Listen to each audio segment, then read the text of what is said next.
ჩემო ქართველებო. კი. ეხლა სეზონია ძალიან ცხელა, გარეთ ვარ გამოსული. კი, ძალიან ცხელა, აი. თან დუბაის რა აქვს რა, რომ ზღვარო ესაზღვრება, გარეთ რომ გამოდიხარ. ეს ნესტი ხო სიცხესთან ერთად არის უარესი რა.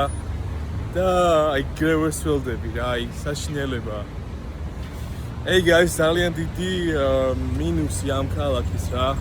ამინდი და ეს არც თუ ისე ვთქვათ რომ შანგბადი და რამე ქალაქს რომელსაც ხე არ აქვს, კი არის ხეები, მაგრამ ეს არაფერია. ძალიან ბევრი პლუსია ჩემთვის რა, მაგრამ მინუსებიც არის თავისთავად.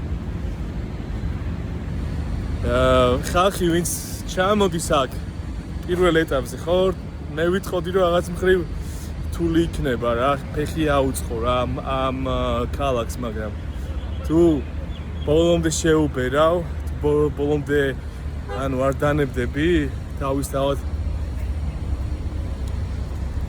ბევრ რაღაცას იპოვ ბევრ რაღაცას ახალს ისწავლი განვითარდები და კარგად იქნები რა ასე რომ აბა ბედნიერად ჩემო მეგობრებო ჩემო ქართველებო